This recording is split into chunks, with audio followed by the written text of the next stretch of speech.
So my name is Yoav Shoham, and as Barbara said, I'll speak about a complementary activity that we're just getting started now called the AI Index.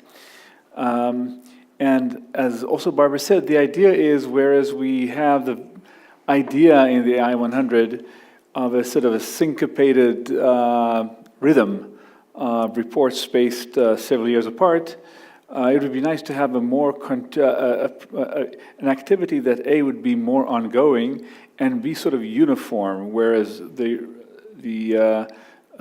studies would presumably be somewhat different from one another. So this to give you a more continuous sense of the field throughout time. So we call it the AI Index.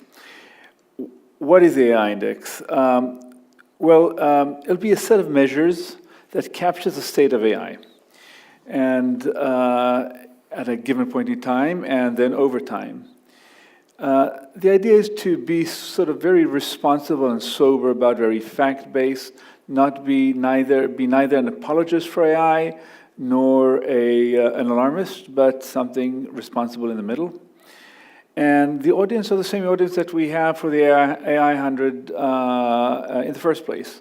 As I think Barbara mentioned, certainly for AI research to help them see the forest for the trees.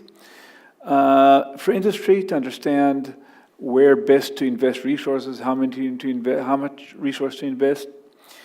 For government policy makers and funding bodies in general to have a similar sense for how best to leverage scarce resources. And finally, for the general public and the media as a conduit, we see today a lot of conversations about AI. It's funny, you know, in 1985, I remember a lot of interest in AI. Then we went to AI winter, now clearly another boom days for AI. And the conversation is often either comical or dismaying or both. And so we hope that a fact-based, responsible index can inform that conversation and make it more socially useful. A word about indices. Often when we think about indices, we think about a financial index such as the S&P 500 or an economic index such as the GDP. And certainly those are indices, but indices vary widely. Here are just a few from various walks of life. And the main thing to take away is not only that indices are used in many things, not only for finance and economics, but they not always are a number. Sometimes there are a set of numbers. They can be quantitative, but not a single number. And often they're not quantitative. They can be qualitative. They can be an image. They can be a set of words. Sometimes those are objective. Sometimes they contain a subjective component. And so the design space of indices is very broad. So we should be somewhat humble when we go to design an index. An index, by definition, loses information. So there's always a danger that you'll tell a story that's very precise, but not accurate, if you know what I'm saying. It can be seductive to tell a very easy to understand story that is wrong. And so the goal is to lose enough information to make the story understandable, but still tell the truth. So that's the design space. So what do indices do despite this big diversity? Well, they have these things in common. First of all, they frame the conversation of a domain. It's very hard to speak about the economy of a country. And here's one number, GDP, and GDP has attracted a lot of controversy and criticism. Clearly, it loses valuable information. And yet, it captures enough, and it sort of is a way to speak about the economy alongside other indices. Once you frame the conversation, now you can have a snapshot of the domain within that framework and track trends over time. So that's what an index does, and when you do it, and if you do it right, it helps the practitioners see the forest for the trees, helps guide policy, and like I said, help shape policy, public discourse. So with that as a general backdrop, what is the AI index? Let me first say we don't know. We've just started, and I've already told you that it's a hard intellectual exercise. But it certainly will capture competencies. These are just examples of competencies. Some of them are very easy to understand, like the ELO scores of chess players. Some of them are more geeky, like how good are we doing on a class of problems called satisfiability that underlie a lot of optimization that goes on in AI. But those are well understood and quantifiable. There'll be others like them. But we expect there'll be much more in the index.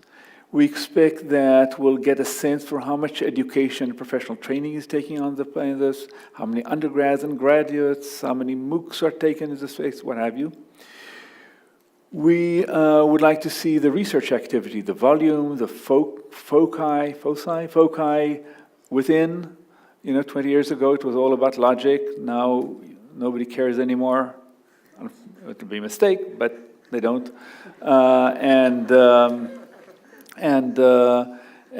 So to track those things. We certainly want to see industries' interest in, investment in, and adoption of AI technology.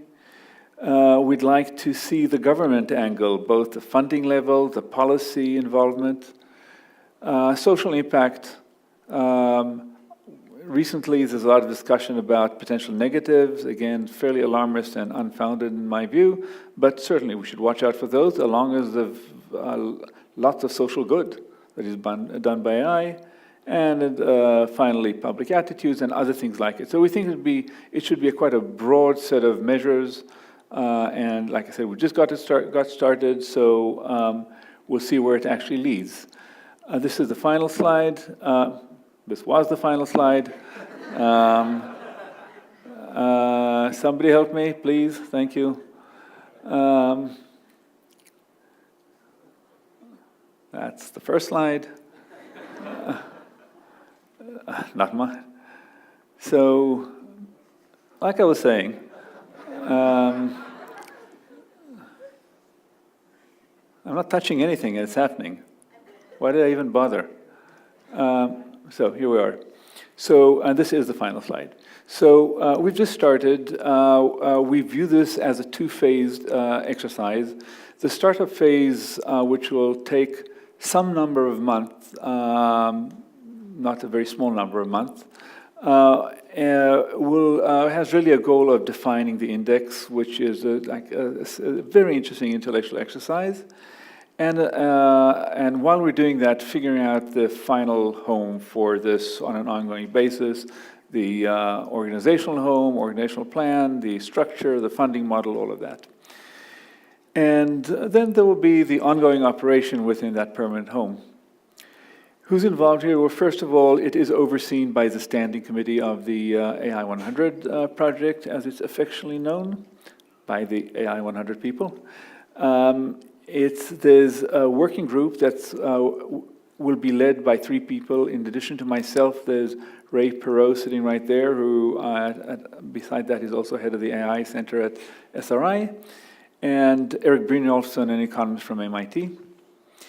And we don't think that even this group, which will have about 15 people, has a unique insight. And we will be seeking the advice of a larger advisory group. And at this point, I'd like to invite all of you to volunteer to play a role here. If you have requests for the data to be included, if you even more usefully have ideas of where that data can be obtained, and once we put together an initial design for the index, if you'd like to chime in, that'd be wonderful. Please sign up. We really welcome that. And that's where you sign up. And I'm done.